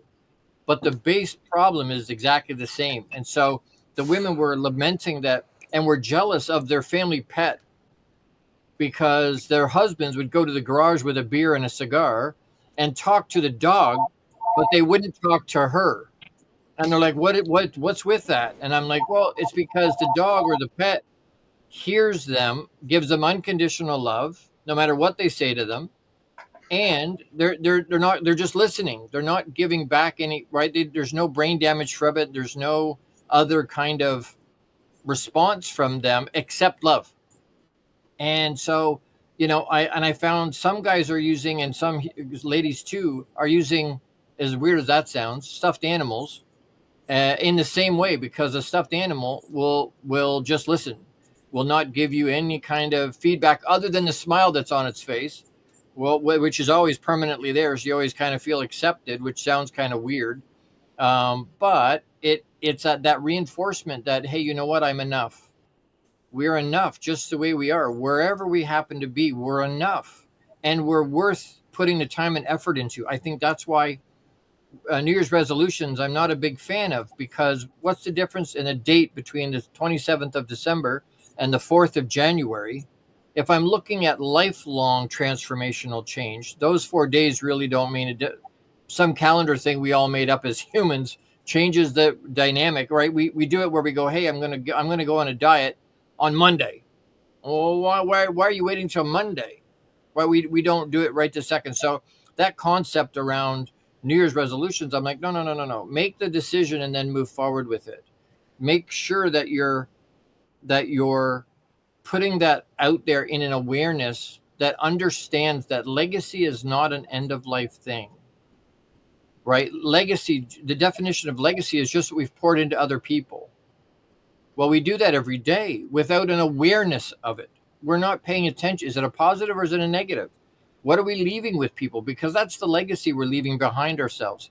And sometimes we get this thing in our head about, I have to have a relationship, or I have to spend money, or I got to have a website, or I got to do advertising, or any. No, something as simple as, and a really, really quick story from Reader's Digest, true story, about a young man in New York City that walked 10 blocks to work and home every day. And he was a loner, no family. He was very much, and he said, I'm not really living, I'm existing. And he said, I could disappear, nobody would even notice. And so one morning he made a pact with himself that he was going to walk to work and walk home. And if nobody smiled at him, he would end himself when he came home. And New York is not the place to do that. Kind of a scary place to do that. But anyway, but he did. He walked to work 10 blocks. Nobody smiled at him. On the way home, a gentleman smiled at him. And one smile in the grand scope of everything might be not all big a deal. But on that day, to that young man, it literally flipped his life over, and it saved his life. And the weird part is the man that smiled at him could have gone home and gone, I'm not making an impact. Had no concept of the fact he saved a life that day. And we talk about dropping pebbles in people's lives and watching the ripple. That smile did not create a ripple. It created a tsunami. It flipped that young man's life over in the blink of an eye. We can make that kind of a change in each other if we are aware of what we're doing and we pay attention to what's happening around us. And if we understand that legacy we're leaving every moment of every day, when we're having a virtual coffee, we're on a summit like this, we're talking to our friends, we're in the line at the bank, we're at the it doesn't matter where we are. What are we leaving in those people? And so to teach these guys, you know what? Your worth and your value, you have worth, you have value just the way you are. Doesn't matter what you think and what you've done and what, none of those things. Will it matter in the long run? Yes, for sure. But right this second, you have value right where you are.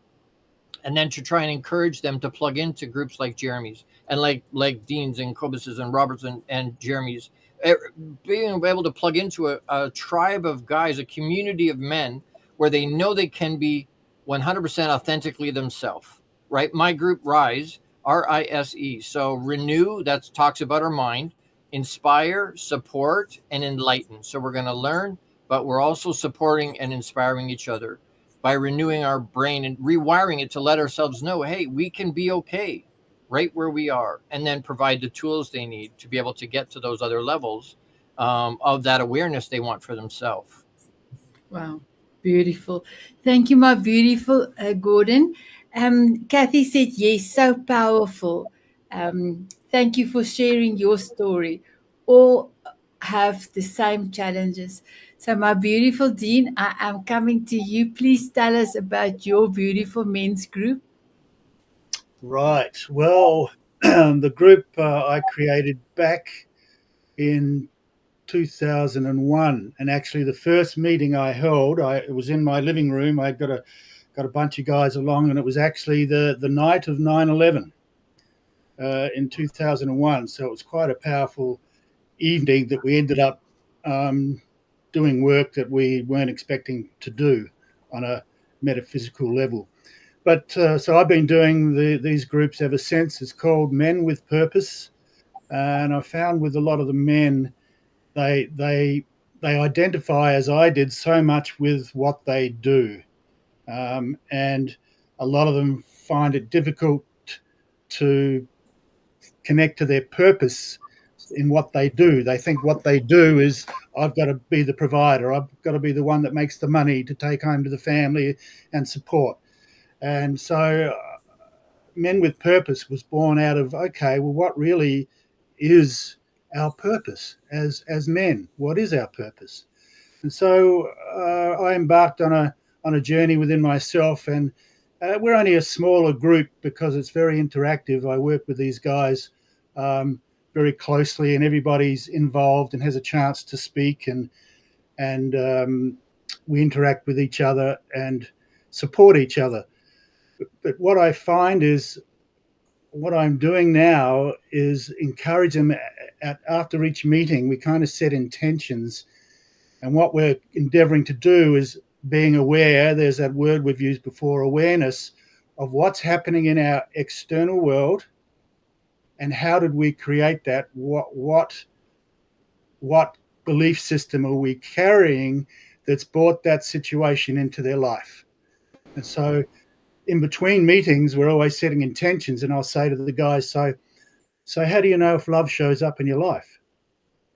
And they kind of look at me and go, well, I'm not sure. I said, well, there you go. What is love? How do you recognize love when it shows up? And love can be a smile. Love can be a smile from that gentleman that saved that man's life. That, to me, that's love. And also on the other flip side of it, where is fear showing up? How are you attracting or manifesting these struggles? Because within the struggle is the gift of transformation and for learning. So it's more evolved into helping them discover what their purpose is. And I often say, well, your purpose is not so much in what you are doing. To me, your purpose is how you show up while you are doing it. In other words, how do you make other people feel with whatever you do? You can be anything, a bank clerk, a garbage kid, doesn't matter. But your interaction with people, to me, is purpose. What impact did you have on that other person? Just as that story that Gordon told, hugely powerful, Gordon. That's incredible. That person didn't even know that he had that impact, and yet that's what we've got to try and understand, that smile or how we make another person feel, to validate them. When I grew up, I was never validated by my father, not once. And that's only because I realized later on he didn't know how to, because he was never validated. And so it goes through the line. And I know what that's like, to be criticized and never be validated. So I grew up deciding I was going to be the opposite, and that I would validate and encourage and inspire and encourage people to be the best they can be and to understand their impact on other people. And so we've kind of come to a place where the guys are learning to be more aware of what's happening in their own lives and how they have played their role in creating that situation, positive or negative, for them to be able to see that we are that powerful. I often say to them, we are powerful beyond measure, guys. We are so powerful. And they kind of look at me with, and so really? I say, well, yeah, you think about it. So that's the line that I've been called upon, to really just to help these guys understand what a healthy masculine man is about, and also to understand the healthy feminine aspects that we all have. So trying to get them to understand both sides of them, the masculine and feminine within them, and to be able to bring out the feminine aspects that maybe we've been programmed out of us as men, that, you can't cry and don't be a baby and all that stuff that we had programmed out of us. So it's like, it's actually a strength to be able to cry. It's actually a strength. Of course, that challenges a lot of guys because it's the opposite of what we were told. So it's about encouraging their feminine aspects, to bring them in unity with their positive masculine aspects, and to discover for themselves really what they can see in their reality and how they can see themselves in that, and what adjustments they need to make through that observation.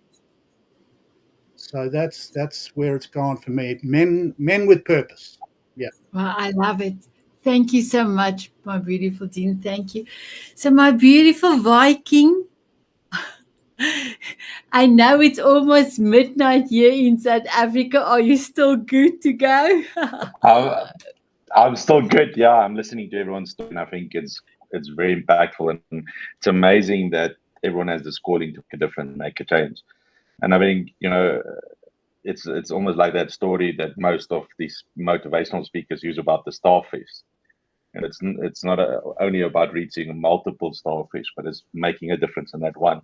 And I think that's what it's about. And one thing that I started in this journey was to create something called a wolf pack. All my Vikings, they all get a ring like this to show that they are part of this community tribe. I sort of wanted to feel like the Freemasons, if you have to say it, but it's like a secretive, it's just a men's boys club type of thing. But one thing that came out for me that, was to focus on, everyone has their focus on, but mine was more for people that want to build a legacy, wants to make an impact in the world. They are high performance men that are leaders, that wants team, that wants freedom, that has this thing about they want to be tested, to be courageous and willing to take risks. Be that alpha. And so I want to share with all of you something that is part of what, when we get together, that we talk about. And it's sort of this long creed that I would love to read, that is part of the Wolf Pack. It is: a true Viking, I believe that men have the divine imperative to become as capable, powerful, and competent as possible in this lifetime. I exercise my human right to hold my own beliefs and practice them as I see fit. And I allow other people the same freedom and right to believe and act as they wish. I strive for loving, rewarding, consensual relationships with beautiful, positive, and virtuous partners. I acknowledge and embrace the difference between men and women, and that each has their own unique importance, strengths, and abilities. And as a man, I accept my sacred duty to protect and provide for my loved ones, as well as to safeguard the innocent and sanctity of my children, raise them in the way that I believe will best ensure their long-term happiness and success. I believe that men have the sacred duty to raise strong, capable, and honorable sons. I believe that men have the sacred duty to raise kind, feminine, and virtuous daughters. I utterly disapprove of violence within romantic or familiar relationships. I support good and honest governments, and I will obey their laws. In this business dealings, I only trust and associate with other men with integrity and honor. I prefer the only conduct business dealings with trusted and vetted brothers. I believe that a man has the sacred duty to hold true to his word and do exactly what he says he will do. I believe that a man's life is difficult and he has the sacred duty to become strong, to handle such difficulty. I believe men are personally responsible for their actions and for the results they achieve in their lives. Therefore, I prioritize and believe in emotional control and the vital need to become disciplined and professional in all things and aspects of life. I believe that men have the sacred duty to approach everything in life from a position of strength. I believe that all men have to approach everything from a position of strength and strive to become the man of upright and virtuous character, living above reproach, to work tirelessly to identify and overcome their own weaknesses and limitations, and always seeking to improve their capabilities every day. I believe it's incumbent upon me to ruthlessly identify my own weaknesses and limitations, and eagerly work to overcome them and become more capable in all realms. I seek to improve my personal freedom to think, act, and live true to my masculine imperative in all ways. I believe each man has a sacred duty to mold their body into the strongest, most resilient, and most capable version of themselves. I believe that men have the sacred duty to rigorously train both physically and mentally every day. I believe that I have the sacred duty to only eat the highest quality foods possible. I reserve the right to protect the sanctity of my bloodstream and make my own decisions about medical care and procedures. I affirm the importance of endlessly improving my mental faculties through diligent work, study, and practice. I believe in acquiring wealth and abundance in order to improve my life and to do good for those who I care about and give back. I believe in the merits of healthy competition and constantly encouraging all men to seek out competitiveness to improve themselves. I believe that masculine brotherhood is essential to men's mental health, happiness, and success. Relentless encouraging men to meet together, to train together, and work together, to maintain the trust of my brothers through reverent silence regarding our most sacred and shared experience. I believe in honoring my ancestors and living in a way that would make most of them proud of me today. I reserve the right to administer difficult rites of passage for young men to allow them to earn the rankhood of man. I affirm the importance and need for travel and adventure as man. I seek to help men overcome poor mental health through embracing hard work, physical improvements, and shared masculine brotherhood. I reserve the right to make the best choices I can at the time to protect myself and respect my mental health. I do good in the world and I seek to help those less fortunate. I believe all men have the responsibility to lead and guide those they care about, greater health, prosperity, and happiness. I choose only to interact with those who are respectful and civil to me in return for my own respectfulness and civility. I reserve the freedom to speak and to refer to others as I believe is best and most truthful. I reserve the right to choose my company and include only those whom I believe are the best for my health, for my mental health, for my happiness and success. I believe I have an imperative it only to spend my time in a way that I determine beneficially, uplifting, empowering of myself and others. And then in closing, I choose to only allow myself to be influenced by those I believe have my best interest in mind. And the final one, each day I dedicate myself anew to create the greatest possible positive impact on this world and do work necessary to achieve greater masculine excellence across realms of this human endeavor by creating a lasting legacy, to build the freedom for myself, and to be courageous in all actions. Aho. Wow, that's beautiful. Thank you so much, my beautiful Quibus. My beautiful, we've got, let me see, 20 minutes to go, less than 20 minutes to go. So, my beautiful Robert, can you tell us about your community? Thank you, Sanette. What I have found with men is the hardest place for almost all men is just to show up and to start.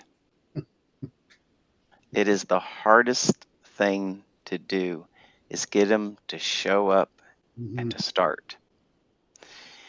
And then from there to nurture them with love, to get them to the point that they themselves want to pursue growth. Here in the area that we live in the United States, many men are feeling misplaced. They look at women sometimes as warriors, and men are starting to see themselves as warriors because they don't know how to travel in this new beginning that we have. The shift is here. And most of the voices that I hear from men are, where am I in this shift? And how can I be valued? And how can I contribute? And how can I have my voice?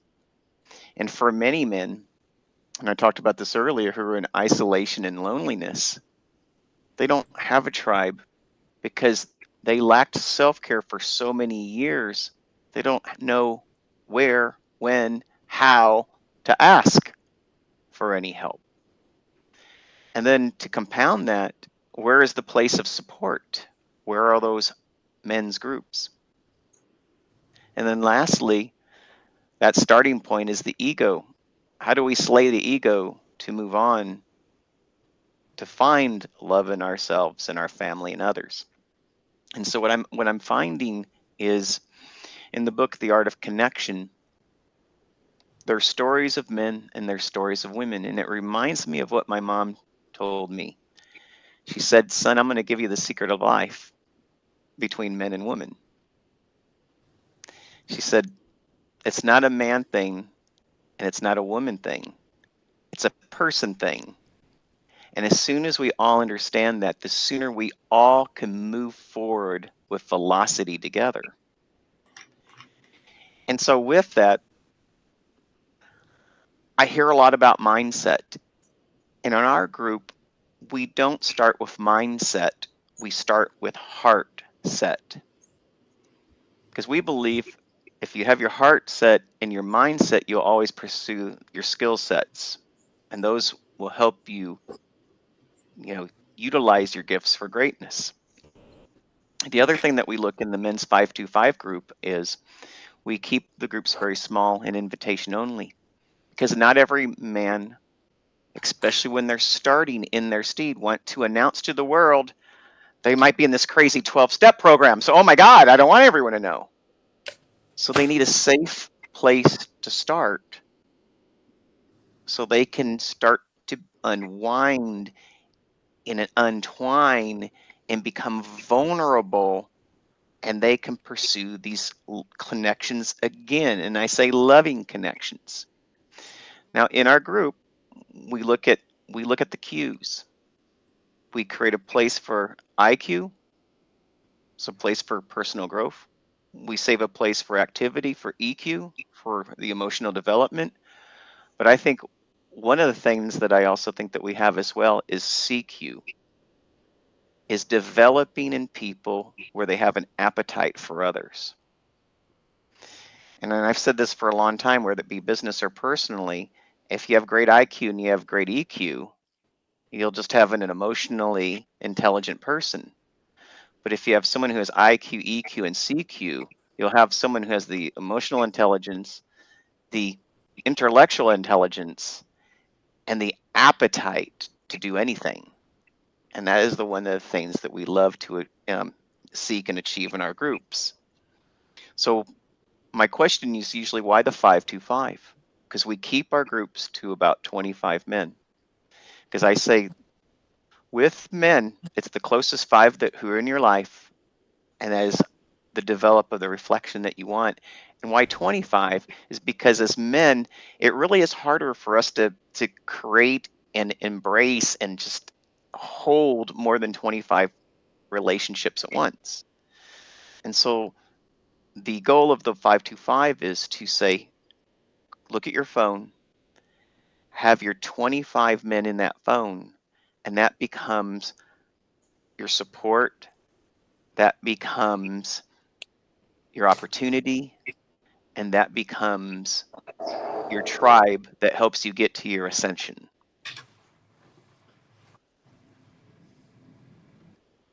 That's beautiful.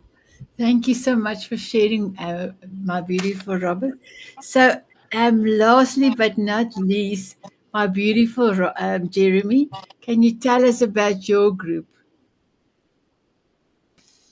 Yeah, so I have done just straight up, I suck at community building because I live in a place of impact and trajectory and momentum and turning points and individuals. And so this year, I have actually partnered with our sponsor for today, Jose Escobar, to focus on building a community for men, and specifically a community for dads. We're calling it the Family Man Tribe, and we'll be having more details coming out here in February. That's the official launch. But the key is, how are you doing as a dad? How are you doing as a husband? What if this was a skill that you could expand with practice and strategy and tools and tactics? And what if it was just an area that we develop? And long term, I said it earlier, but what if we raise a generation of kids? They can create their own emotional safety, and they can both assert and respect boundaries. What happens to the caliber of everyone around us, right? Because Robert and Jeremy have both talked about men being in isolation. Cool. You know how to create your emotional safety. I'm alone, but I'm not lonely. Like, I personally don't get lonely simply because I love my own company, not from a place of need or a place of desperation, but from a place of just, I'm cool with me, and I know this is only a moment and I'm not going to be isolated by myself, or I'm not going to be on my own time. Sometimes it's nice to go off and just kind of have that time with myself and no other distractions or no other nothing. And that's going to change, and there's going to be opportunities to connect with people. Because, like, how many times do we drive ourselves crazy when we want to be alone, but there's all these people around us? Or we are alone and we want people around us. And it's like, nah, just appreciate where you are, because it's just the season you're in this moment. It's cool. And dot, dot, dot. And so really this idea of helping men be in community with other men, and specifically dads, because I have found, doing men's work now for almost 30 years, a man is different than a dad, because once a guy has kids, his legacy changes, his need structure changes. He has people that rely on him in a different way. And men have a lot of opportunities available. It's poker night. We're going to go do this thing. I have a buddy of mine, for his birthday, he got 8 of his friends together and they rented dune buggies and went to New Zealand and ran around all weekend. That's awesome. But try to do that with a wife and with kids, and then you're trying to coordinate with everybody else's wives and everybody else's kids. You can't just grab your buddies and go do a weekend thing. The intricacies of your life, the web of your life is bigger. Awesome. So let's factor for that. Let's create those me and we moments. So for dads, you got to get what you need, because you can't give what you don't have. And to Robert's Yes. point, it's much less a man-woman thing and very much more a people thing. We all have access to masculine and feminine. Maybe it's not masculine and feminine. Maybe it's left brain, right brain. Masculine, left brain, sequential, can only handle 5 to 9 things at a time before it has to buffer and add more information. It's the uncooked raw spaghetti, nothing touches, everything separated. And the right brain is everything cooked and wibbly wobbly, and colors and music and stories, and it's all just connected together.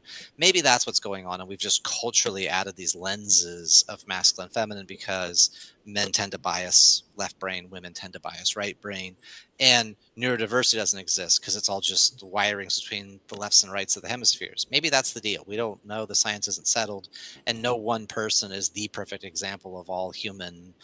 That's the one person who's mentally healthy, the standard against which all the rest of us are judged. Nerf that. But we all have strengths. We all have areas of growth. Let's get together and stopgap each other. Something I suck at, some of you are amazing at. And there may be some areas where you have opportunities to grow that I may be very well practiced at. Cool. Let's leverage each other to expand. And that's the concept of the Family Man Tribe, bringing guys together, bringing in guest experts, adding skill sets, living with intentionality, creating a magical marriage. Like my marriage, I want to shake the pillars of eternity. I want the world to be transformed because of the way that I love my wife, not just for my kids, But for people who just see us out in the world and go, damn, he really likes her and she really likes him, that's incredible. We were at dinner one year for our anniversary, and we had a lady comment to us about how we were treating each other, to her daughter and to us, and said, thank you for being an example. And we were like, awesome.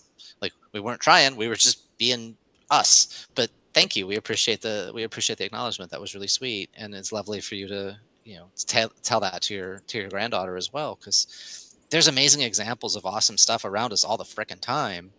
What are you feeding? What are you noticing? What are you repeating? Unfortunately, for a lot of men, we see the stuff we agree with on social media, we nod our head, and then we move on. We don't comment, we don't share, we don't validate, we don't acknowledge. Only when something disagrees with us, then it's like, how dare you? But if you look at women, oh, I have that experience too. Oh, I like that too. Oh, it's kind of like this. Like, they validate and connect and reinforce. And for a lot of guys, well, duh. I'm not going to comment. That's stupid. Of course, that's the way it is. It's intuitively obvious. Duh. And it's like, no, we need to do that to train the algorithm, but also just to catch each other doing awesome stuff. I share people's things all the time. Why? Because it adds value. Because people need to see what's possible. Because people don't know. So the Family Man Tribe is a community and a place for building that sense. And let's amplify each other and let's celebrate the good stuff. Wow, I love it. And my beautiful ladies and gentlemen, on all the advertisement and also in the show notes on E360 and all the channels, all these beautiful men's details is there. Connect with them, follow them, and join their tribes. It's amazing. So, my beautiful gentlemen, we've got actually 4 minutes. So can you just give us your golden nugget without an explanation, just what the golden nugget is? Dean, if I can start with you, I unmuted everyone so you can fire. Go, Dean. It's all perfect. Love it. It's all Quivers. Having family tribes and be honest and treat yourself. Wow. And then I put it in the beginning video, whatever it takes. Whatever Robert? it takes, and live without regret. Yes. Robert? Well, mine was a little longer, so I'll give the longer version. Hopefully, here it's. I have found that people don't believe necessarily what they read. They don't believe necessarily what they hear, and sometimes they don't even believe what they see. But one thing I found is that they believe what they experience. And I think, my goal is to help people live life in more experience. Oh, I love it. So, gentlemen, you're asking what's mine. Thank you for asking, my beautiful gentlemen. Yes. Mine is, if your why is big enough, you will do anything. You will do everything. My beautiful Jeremy, what is yours? Jeremy, yeah. So yeah. What's it gonna take for you to believe in you? What's the BS? I What's the love beliefs? that. What's the story? Start telling You it. are the only one that has a golden nugget as a question. I love it. You are unique. You are unique. UK Jeremy? You have the power to choose how you respond to a situation. I love it. And my beautiful Gordon? Mine happens to be a question too. Who you be? And I know So I didn't put that one in. I'm so sorry. I put that, yes, you can, but tell us your question one. just that who are you being, right? But I ask it who you be. I know that grammar's baffed. I'm trying to pattern interrupt them to go, hey, what the hell did he just ask? So, who you be, because a lot of people can't answer that question. So we conflate what we do with who we're being. Well, they're two different things. Who are you being? Because if you understand who you're being, then what you're doing could be an extension of who you're being. And now I have flow, I have alignment. Wow, beautiful. I love it. So my beautiful gentlemen, here goes the sponsor video quickly. Here we go. It's Jose Escobar. I live in Washington, D.C. area. I'm a family man. I'm an entrepreneur, coach, author, and speaker. I have communities. I support people. I'm a servant leader, and the list goes on. And I'm primarily the CEO of the Connected Leaders Academy. That's my bread and butter. That's my core offer, right? That's where I put most of my time and energy. And the Connected Leaders Academy is a growing community. It's a tribe of some of the highest level entrepreneurs from all over the world. We're now over 350 plus members, 42 states across the US, and 17 international countries.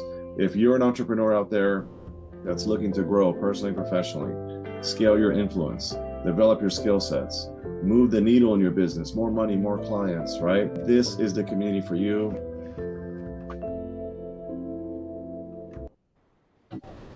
Wow, amazing. My beautiful gentlemen, I just want to say thank you for honoring me by your presence. Thank you for inspiring the Diamond Beauties and all the viewers out there. I hope that you had an amazing time. I had an amazing time. And if I may I ask, will you have a dance with me? Oh, of course. Yes, absolutely. Thank you. My beautiful viewers, will you have a dance with us? They said yes. They said yes. Here we go.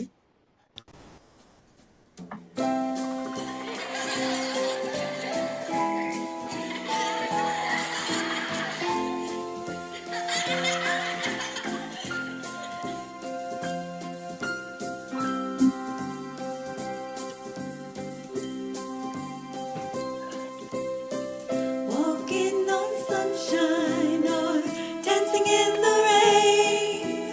Sprinkle me with fairy dust so I can fly away. Smiling at a moonbeam or squinting in the sun. Sprinkle me with fairy dust and cover me with love. From butterflies to eagles, oh, there's magic in that flight. Sprinkle me with fairy dust, watch me take to the sky. Singing, dancing, soaring high above. Bye bye, everyone.